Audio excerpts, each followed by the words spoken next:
दोस्तों, एक देश जब लंबे समय के बाद आज़ाद होता है तो उसका हाईएस्ट जो ड्रीम होता है वो होता है कि वो अपने आप को एक डेवलप कंट्री के रूप में शामिल कर दे। 1947 में जब भारत आज़ाद हुआ था तो कहने के लिए हमारे पास कुछ नहीं थे। हमारा 12% पॉपुलेशन सिर्फ पढ़ा लिखा था, बाकी सभी लोग इलिटरेट थे।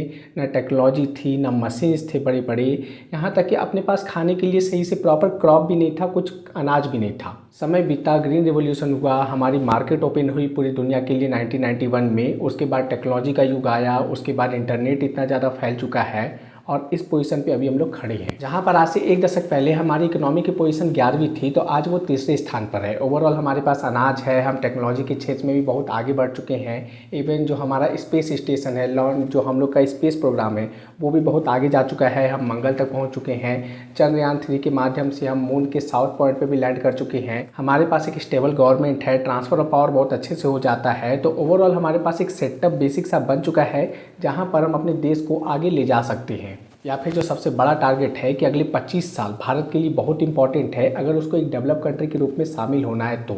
और ऐसा क्यों, तो आइए आज इस वीडियो में बात करते हैं। तो देखो, सबसे पहले तो आप ये समझो कि अगर किसी भी कंट्री को डेवलप कंट्री के रूप में शामिल होना है तो इसमें से कुछ बेसिक बातों को ध्यान में रखना चाहिए। जैसे कि पहली चीज़ कि उस देश का जो बेसिक सेटअप है, यानी कि कह लो कि गवर्नमेंट, तो वो स्टेबल होना चाहिए। क्योंकि गवर्नमेंट अगर फ्लक्चुएट करती है, ट्रांसफ़र ऑफ पावर अच्छे तरीके से नहीं होता है, तो फिर जो पॉलिसी बनती है वो तरीके से नहीं बनती है। आप देखो कि जो पाकिस्तान है वो ऐसा क्यों, इस पोजीशन पे क्यों है, क्योंकि वहाँ पर ट्रांसफ़र, एक भी प्राइम मिनिस्टर वहाँ पर ऐसा नहीं है पिछले 70 साल के कार्यकाल में कि एक भी अपना पूरा कार्यकाल पूरा किया हो। जबकि इंडिया के साथ ऐसा नहीं है। हमारे यहाँ ट्रांसफ़र ऑफ पावर बहुत अच्छे से हो जाता है। चाइना को हम लोग लाख गाली दे दी, लेकिन आप सोचो कि वहाँ पर जो स्ट्रक्चर है गवर्नमेंट का तो वो फिक्स है, स्टेबल है। इसीलिए वहाँ पर कोई भी डिसीजन लिया जाता है तो वो मतलब कि अब प्लस है, माइनस है, बुरा है, सही है, वो अलग बात है, लेकिन वो चलता है। और जिसकी वजह से आप चाइना को आज आप देख रहे हो। सेकेंड कि उनका बेसिक इंफ्रास्ट्रक्चर, जैसे कि रोड हो गया, आपका रेलवे हो गया, तो ये सब सारा नेटवर्क आपका पूरी तरह से फैला हुआ होना चाहिए। और ये अभी कह लो कि इंडिया में अच्छी तरीके से हो रहा है। आपका रोड का नेटवर्क भी आप आसपास महसूस कर रहे होगे कि वो फैल रहा है, और फैला भी है इवन पिछले 10 सालों में। और जो आपका रेलवे नेटवर्क है तो वो भी फैला है। हाँ, उसको और अच्छा बनाने की ज़रूरत है। उनका सिक्योरिटी जो अभी रिसेंट में जो कोलैप्स दिखता है रेलवे के बीच में, तो वो कम करने की ज़रूरत है। आने वाले 25 साल जो है ना, वो कह लो कि भारत के लिए बहुत ही इंपॉर्टेंट फेज है। यहाँ पर कह लो कि आने वाले 25 सालों में हम लोग अपना 100वां अपना स्वतंत्रता दिवस भी मनाएंगे। और इसी समय हम लोगों ने टारगेट भी लेके रखा है। हमारे प्राइम मिनिस्टर मोदी ने भी कई बार अनाउंस किया है कि हम लोग का विजन है कि 2047 तक हम लोग एक डेवलप कंट्री के रूप में शामिल हो जाए।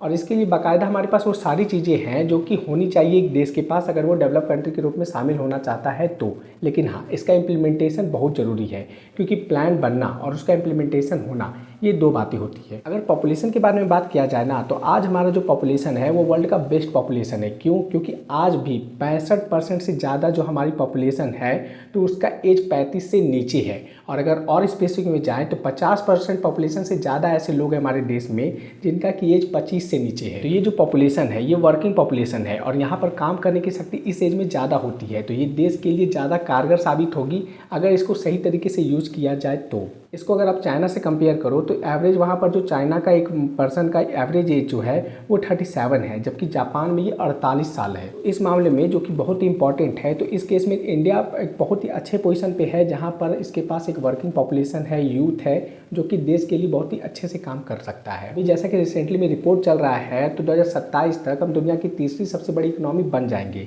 और 2047 तक आते आते ऐसा कहा जा रहा है कि $30 ट्रिलियन की इकोनॉमी हम बन जाएंगे, और वहाँ पर हम लोग डेवलप कंट्री के रूप में शामिल हो सकते हैं। कुछ लोग बोलेंगे कि यार अभी तो 5th लार्जेस्ट इकोनॉमी है ना हम पूरी दुनिया में, तो अभी डेवलप क्यों नहीं है? तो देखो, बात ऐसी है ना कि अब 5th लार्जेस्ट इकोनॉमी है ज़रूर, लेकिन हमारा पॉपुलेशन देखो, आप रसिया का पॉपुलेशन देखो 16 करोड़ है, आप अमेरिका का पॉपुलेशन देखो वहाँ पर 32 करोड़ है।